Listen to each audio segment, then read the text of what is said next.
All right, good morning, good afternoon, good evening, lovely people, lovers of freedom all over the world.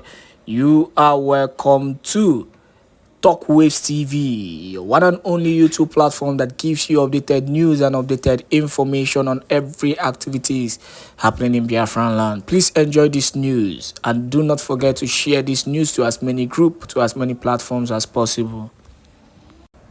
Good morning, good afternoon, good evening, wonderful people, lovers of freedom all over the world. Wherever you're joining us from today, you are welcome to this wonderful YouTube channel. Please subscribe to this channel and make sure you turn on your notifications so that you can get notified whenever we drop our spanking news. Straight to the news, why I carry come for you. Supreme Court's December judgment, not unanimous decision of judges. In other words, wetin dis thing dey try explain be say dat judgment wey dem give for December no be the three judges agree for dat decision wey be say dem take against Mazi Nnamdi Kanu. Truth don dey come out for dis talk, and when I go finish dis news, you go come realize wetin dey sup for Nigeria. You know, when we keep on saying that the judiciary is compromised, people they feel say we dey lie, or people they feel say we are trying to just defend ourselves, or we are trying to speak bad about them, the judiciary. But the reality be say the judiciary is truly, in quote, they are truly biased in handling the issue that is happening concerning the indigenous people of Biafra and Mazi Nnamdi Kanu. Make we explain that last court decision. Truth don't they come out concerning the decision, and you know the truth where they come out now be say two of the judges no agree with the decisions wey be say dem make against Mazi Nnamdi Kanu. They said that decision was a flawed judgment. In other words, they were not in support. Make we give you the news in detail.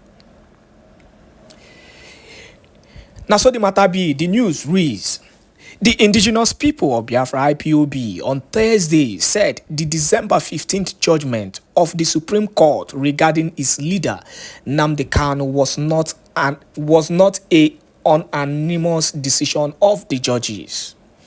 Ima Powerful, the spokesman of IPOB, said the delay in releasing the certified true copy (CTC) of the judgment reviewed this discovery. We continue. The Apex Court dismissed the appeals court's judgment that dismissed and acquitted Kanu of terrorism charges. In its ruling, the Supreme Court had ordered Kanu's case transferred back to the Federal High Court for continuation of the trial.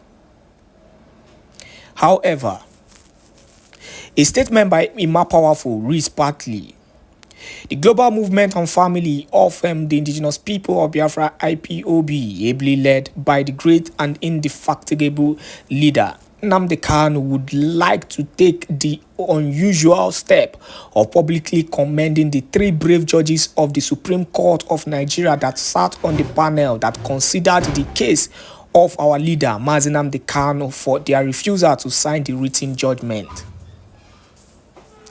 The judgment read: on 15 December 2023 was not an unanimous decision, as the world was led to believe. It was subsequently emerged following the unlawful delay in the release of the CTC that three judges are in disagreement with the tone and wording of the verdict, so declared, and have declined to append their signatures to the written judgment. In fact, in that effect, the judgment, as read on the 15th of December 2023, is a minority judgment and therefore illegal. A Supreme Court panel comprising 5 justices cannot allow the issues under contention to be determined by only 2 justices. The courageous decision of these dissenting justices will go a long way in repairing the colossal damage done to the image of the judiciary when it held that present and future Nigerian government can continue to violate the sanctity of the territorial integrity of an independent sovereign nation, kidnap, torture, and extraordinary rendition political activists, contrary to local Nigerian's law, international treaties, conventions, and covenants which Nigeria is a signatory to. We still continue with Emma Powerful's words. According to a knowledge and highly dependable source within the Federal Ministry of Justice, the three resenting justices, despite enormous pressures from Aso Rock and leadership of the Supreme Court, said they would not wish or want their names associated with a flawed judgment that purports to announce to the whole world that Nigerian Supreme Court is a supporter of executive lawlessness, impunity, and international banditry.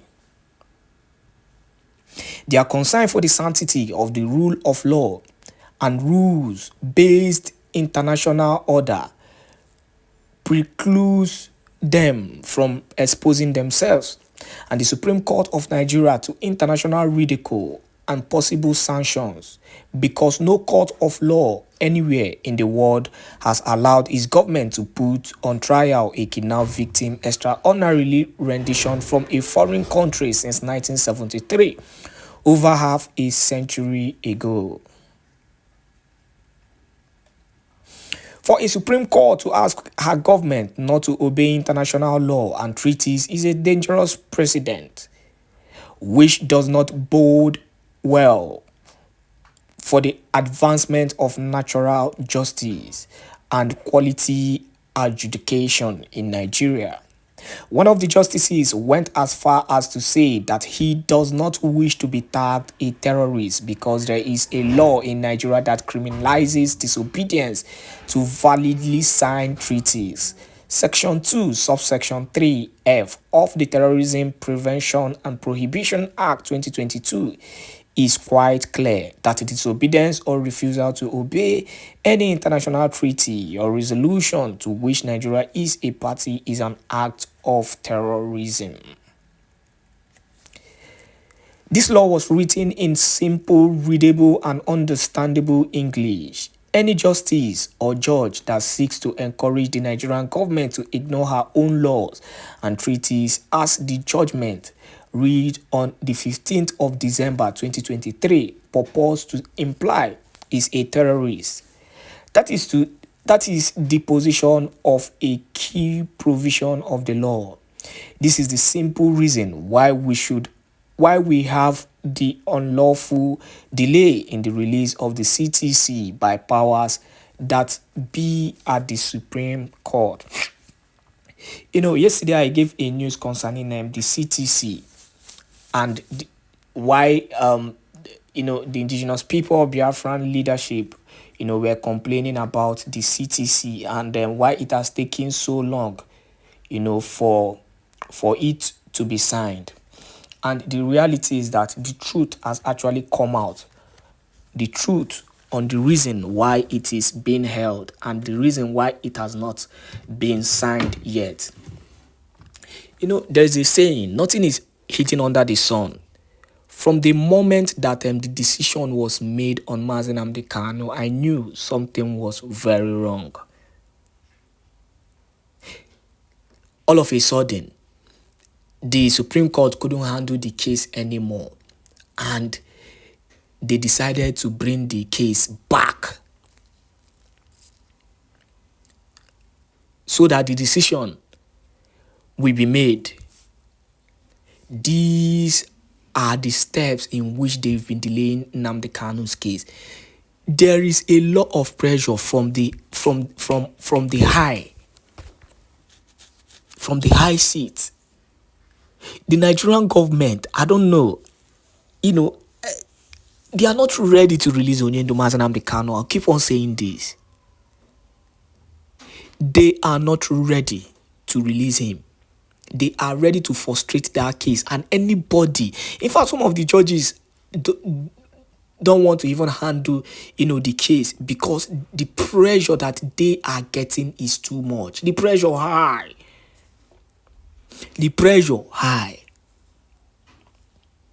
So out of the pressure that they are getting from, federal government, some of them are taking a decision against their own laws. In fact, Nnamdi Kanu's case is going to it will continue to expose the Nigerian government.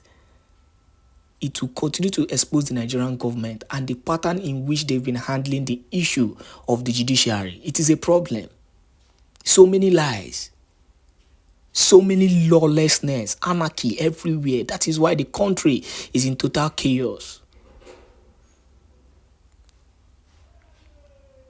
Don't worry. I believe that with time, the truth will continue to come out, and the world will see, the calamitous things that the Nigerian government are doing. On that note, I rest my case at this point in time. Please go to the comment section and give your own input concerning this matter. Meanwhile, make we step out, share this news to our brothers and our sisters. Make them know wetin dey happen for the land. Thank you and God bless you.